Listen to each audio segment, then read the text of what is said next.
Kansas says yes to a Medicaid expansion. The governor says no. Plus, one St. Joseph school feeling pretty good as every finalist for Teacher of the Year works within its walls. We get the lowdown as we get started on this. Friday, March 31st, 2017. This is News Press Now Morning Edition on Fox 26 KNPN. I'm Alex Flippin. And I'm Molly Bernard.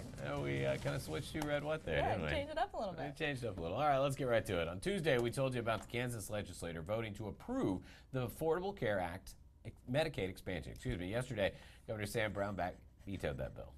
Next week, it will be back on the House floor in Kansas in an attempt to override the governor's veto. For now, it's been tabled, and one state representative, John Epley, says that was the appropriate decision. Epley represents District 63, which includes Donovan County and 3/4 of Atchison County. In the meantime, the Republican representative says it's all about talking to constituents. No, I don't think it's a partisan issue at all. I think it's really a access to care issue and what's best for Kansas residents at this point. But we'll just have to wait and see. I think a lot of representatives are going to go home this weekend and talk to their voters about this and try to get an up-to-date, if you will, pulse from them on how they feel about this. Kansas residents can meet with Epley and other lawmakers this Saturday. It'll be part of the legislative coffee series held at the Atchison Chamber of Commerce Depot. Voters can voice concerns and ask questions. Missouri lawmakers will be debating Medicaid expansion next week, according to Representative Pat Conway. Missouri Senator Roy Blunt took part in that Senate Intelligence Committee hearing we've been hearing so much about lately, dealing with Russian involvement in the 2016 election. The Republican lawmaker serves on the panel that had undertaken that politically sensitive topic. Committee members asked security experts about subjects ranging from social media trolls to the generation of fake news. Blunt's stance is there is no evidence that Russian hackers affected actual vote counts in the November election. I think we should be concerned that never be allowed to happen, and one of our goals here should be to be sure we're protecting that part of the process. For more on this story, check out today's edition of the St. Joseph News Press or go online to newspressnow.com. Shannon Schrimzer failed a drug test and then collapsed in Judge Daniel Kellogg's courtroom at the Buchanan County Courthouse yesterday. Schrimzer appeared for a felony burglary charge after allegedly stealing a 2000 Lexus and other items from an outbuilding owned by Buchanan County Western District Commissioner Ron Hook. The drug test revealed Schrimzer had been using methamphetamine. Kellogg ordered Schrimzer to post an additional $1,000 bond, obtain a drug assessment, and then attend self-help programs. Following the collapse, a nurse assigned to the Buchanan County Courthouse examined the woman, who was then put in a wheelchair and taken from the courtroom. She will remain in jail until April 27th or until her condition changes. She'll post a bail, or if she can post a bail of $1,000. I'm having trouble today. Citizens who are against the Black Snake Combined Sewer Overflow Project and rising sewer utility fees met on the south side Thursday night. The group believes that the size of the underground pipe being used for the Black Snake project will not be enough to handle the transfer of water from the north end of St. Joe to the Missouri River. Some attendees also said they hoped for an open channel project that could bring in revenue in the coming years. One man at the event said that the city should not be raising sewer fees for a project that did not have enough citizen input. We have just a general blank check that's being issued to Black and Beach for no particular project other than to drill a 10-foot diameter tunnel underneath Highland Avenue, which isn't going to even remotely address the flood control or issues of separation. The city says the Black Snake project was never intended to be a flood control project. The original Black Snake Creek detention basin would have addressed flooding, but it was voted down by the city council. A New York real estate firm is investing in St. Joseph. Time Equities has purchased Mitchell Park Plaza and the lofts at 415 for $26 million. Fouch Brothers Development purchased the old Meade West Vaco building back in 2007. The Kansas City developers turned the former home of the Big Chief Tablet into 301 units that included an indoor playground, track, and swimming pool. Brothers Steve and Scott Fouch went on to develop the lofts a few years later. With the new ownership comes new management. Time Equities has hired a firm from St. Louis to manage the properties in St. Joseph. The only immediate change has been the closure of the convenience store inside Mitchell Park Plaza. Missouri's new conservation director is taking her mission to improve the outdoors personally, and that was part of the message she delivered while in the region yesterday. Sarah Parker-Pauley met with News Press editorial board outlining some of the early projects in her administration. Pauley said one of her priorities will be to ensure conservation sets enough money aside to fund its various programs. but I would say it's relatively a flat budget. And so just as we're seeing kind of the need for infrastructure just to maintain and repair, that is going to be a big challenge for us going forward. Molly is the first woman to ever oversee the Missouri Department of Conservation. Central High School hit the trifecta yesterday with all 3 finalists for the Teacher of the Year award. Representatives from the St. Joseph School District Foundation roamed the halls with noisemakers to surprise the trio. The finalists are Jeff Carter, Ryan Van Dyke, and Ashley Stanton. Nearly 30 teachers in the district were nominated for the award, with a selection committee facing the tough task of narrowing down the field to only 3. The finalists will go through interviews with the committee next Tuesday. Each candidate is excellent in their own right and in their own expertise in their own area. The candidates come from all levels, so from kindergarten all the way up to the high school level. The Teacher of the Year will be announced May 4th at Missouri Western. Maysville High School has a winter guard program that won a state title in 2013, and this year is looking to repeat that accomplishment. The group of 7 girls will be performing at the state competition Saturday in Springfield, Missouri. The team is ranked first in the Scholastic AA class and are in the top 20 of about 100 winter guard teams in the state. Their program is called Corporate Ladder, and the guard performed it at a pep rally yesterday and at 4 other competitions this season. I love the idea of us representing success as we think about the success that we've achieved throughout the season. It's really fun to listen to judges' comments and have them talk about how much they love our theme. They think that the idea of the ladders and the money all together, it makes them laugh and giggle, and so we know that we're doing our job portraying an entertaining performance. The way they've gotten first in all their other competitions is they've gone out and they've executed the program. So they can't go in there thinking, oh, we've got it. They've got to make sure everything is together. They've got to catch their tosses. They've got to make sure they're in synchronicity. Then if all that happens, I think they've got a great shot at it. To learn more about the Winter Guard from Maysville, check out Nathan Elgren's story. It's online right now at newspressnow.com. Fire breaks out beneath the Georgia interstate overpass, causing a collapse. Straight ahead, the latest coming out of Atlanta as investigators work to determine a cause. Plus, a firefighter is shot while working to put out a fire. It happened in Ferguson, Missouri. When we return, we take a look at the investigation now sparked by the bizarre crime. Stay with us.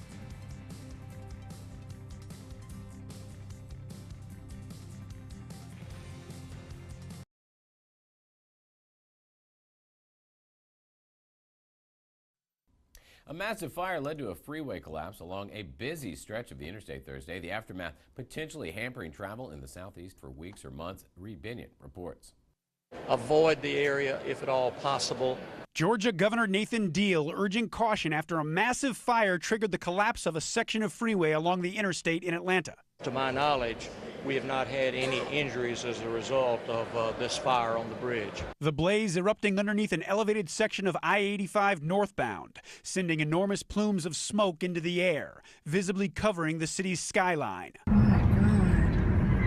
Some vehicles driving through the smoke and vanishing from sight. Others driving right past the wall of flames, which one official estimated was 40 feet or higher. As the blaze grew, so did confusion on the highway. Motorists struggling to get off the road. At around 7 p.m., support structures finally gave way to the intense heat. You could almost tell what was about to happen. There were large chunks of concrete starting to come down. I mean, 200-300-pound chunks of concrete starting to come down. A span of highway roughly 75 to 100 feet long crashing onto the ground below. Firefighters pulling back to safe ground just minutes before the collapse. The governor says the cause of the blaze is under investigation. I do not know for sure. The speculation that I heard was that it was some PVC products that caught fire. I'm Reed Binion reporting. Well, we're getting some new video from that event this morning. It's just in from the I-85 bridge collapse. This is what it looks like this morning, showing emergency workers spraying areas near a missing section of that overpass. Officials say the fire broke out beneath the bridge about 6 p.m. Thursday. They believe some giant spools of plastic utility conduits that were being stored beneath the overpass actually fueled the heavy fire. The cause of the fire, as we said, still under investigation, but the FBI said it did not believe the fire was a criminal act. Authorities say it is too early to determine when the interstate will reopen to traffic. Luckily, no injuries were reported as a result of the fire. Tornado briefly touched down in western Washington Thursday morning, and it was all caught on tape. Take a look at this. The National Weather Service has confirmed an EF0 tornado briefly touched down in Monroe. That is the lowest strength of tornado that can go through. Security cameras at an RV park were rolling when what appears to be a thin tornado moved through the lot, tipping over 2 RVs onto their sides. No injuries were reported, but some pretty interesting video there. Well, we've got an update to a story we brought you Wednesday. An Independence, Missouri police officer still in critical condition after being shot while responding to a home burglary. Officer Thomas Wagstaff is a 15-year veteran, according to the Independence Police Department. The incident happened Wednesday morning. Suspects were fleeing the scene in a car taken from the home. They then began firing at police that were responding to the call. Yesterday, 4 have been charged in connection to that home invasion. Charges range from armed criminal action, burglary, to kidnapping. Jackson County Prosecutor John Peters Baker also announced additional charges of felony assault on a law enforcement officer. Wagstaff was shot in the head and had surgery Wednesday afternoon.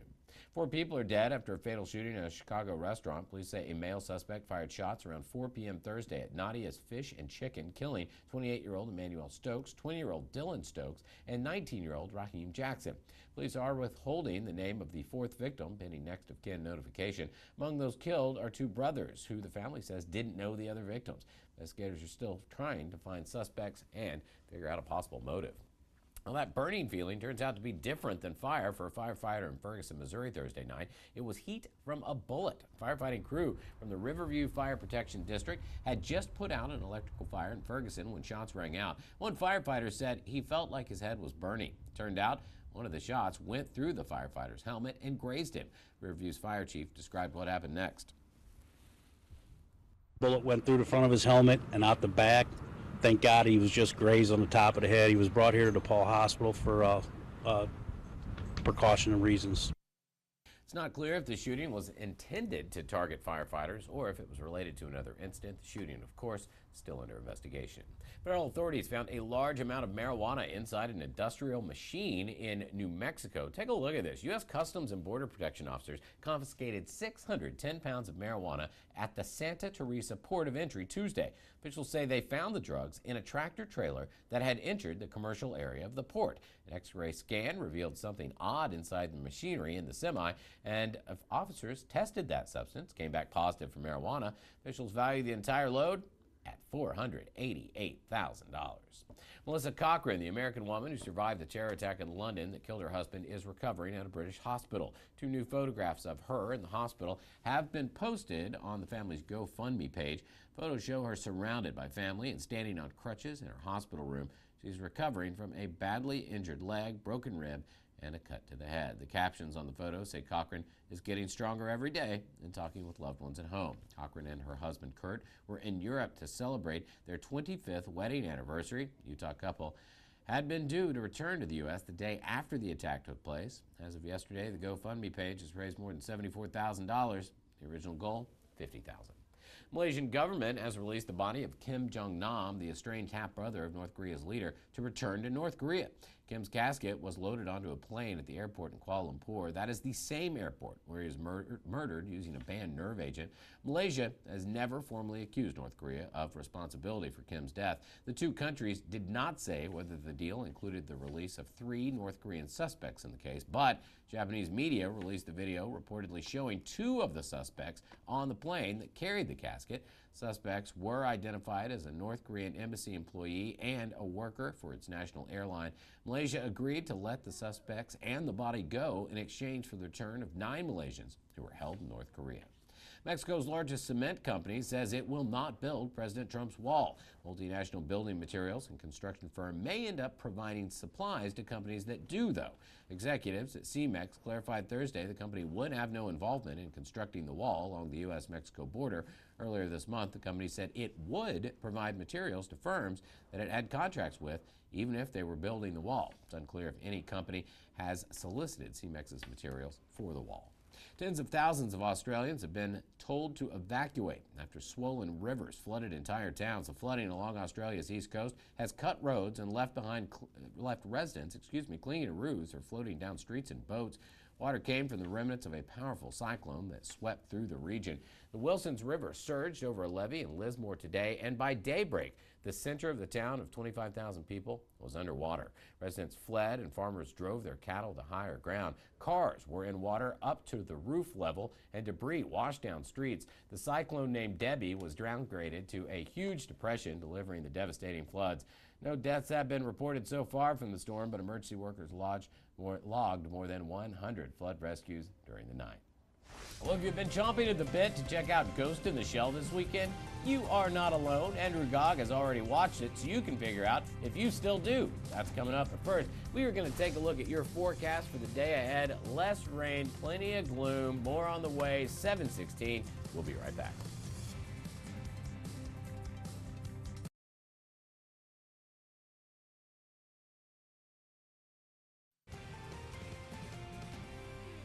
Good Friday morning. A chilly start here across the area. Temperatures just close to about 40 degrees in Maryville, 42 down in Kansas City, 41 degrees in Highland, as well as out at Missouri Western, with wind chills for most of us sitting down in the 30s right now. So grab a coat before you head out the door. The wind right at not coming in out of the north at 9 miles per hour. So the wind chill sitting right at 37 degrees. So it is a chilly start. A coat, gloves, not a bad idea this morning, and I'd keep at least a jacket handy a little bit later on this afternoon. The good news today compared to yesterday is we're finally going to see some drier conditions across the area. A little bit of rain and some drizzle throughout most of the day yesterday. Drier conditions for the day today, but we're not out of the woods for that rain just quite yet. A couple more chances here over the next 7 days, and this first chance for rain actually coming for the weekend. Unfortunately, if you did have plans outside, I do think we could see a little bit of clearing in the cloud cover we've seen here for the last week. Overnight tonight, I don't think we'll see quite this much, but a chance to see a little bit of sunshine early tomorrow morning. Then as we head a little bit later into the afternoon, that's when we're going to start tracking a chance to see some showers and some thunderstorms building in. I think during most of the day on Saturday, we're just looking at about a 30 to a 40% chance to see that rain, but those rain chances increasing. It's looking like after about 2 o'clock in the afternoon as the system rolls through. You can see that system does kind of dissipate just off towards our north. So I don't think the rain is going to be a huge issue, but definitely a chance to see some rain throughout the day tomorrow. Those rain chances actually sticking around for the day on Sunday as well. That same system you can see right at midnight. It's raining down in Manhattan early Sunday morning, and by right around 4 or 5 o'clock in the morning, it is looking like that rain working its way into northwest Missouri for the day on Sunday. Chance to see some scattered showers and some thunderstorms here as this rolls through the area, sticking around predominantly for the morning, but we are going to look at a chance to see some scattered showers across the area for most of the day on Sunday. Then a chance to maybe see a little bit of rain early Monday morning. I do think right now most models have this system just a little bit further off towards the east. So I think most of the day on Monday we are going to see dry conditions, but we're actually tracking yet another chance to see some rain building in for the day on Tuesday. But most of us think are going to stay dry on Monday before that next system rolls in for the middle of next week. For the day today, dry conditions, but pretty cloudy, especially for the first half of the day. Overcast skies right now, that's going to stick around. 48 degrees by noon. A chance to see a few breaks in the clouds a little bit later on this afternoon, close to about 3 o'clock, mostly cloudy skies. 52 degrees, which is just below average for this time of the year. The average high a little bit closer to 60 degrees.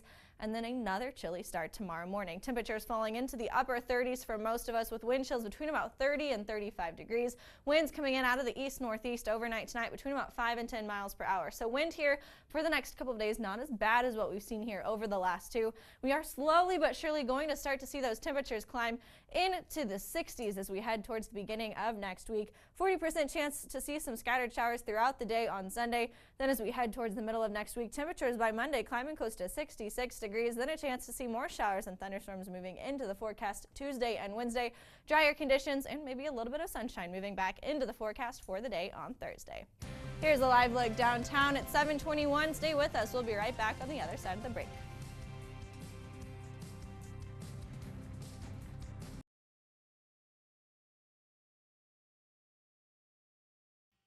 Doomed cattle at a St. Louis slaughterhouse made a run for it on Thursday. It started when the heifers busted through a holding fence and split up in different locations. As you can imagine, the animals were quite the spectacle in the city. Police blocked off streets and spent hours trying to capture them. They eventually called in experts to help wrangle the cattle and return them to the meat packing plant. I'm glad they got out there and enjoyed some fresh air before the end. And if you didn't see, our director had some fun there with the graphic. The lower, they were on the move.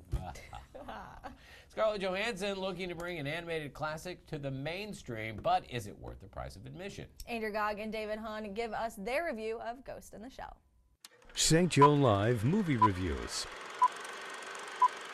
A live-action remake of an anime classic comes to theaters this weekend. I have to do a deep dive. I have to get inside her memory. Consent required for data download. I give my consent.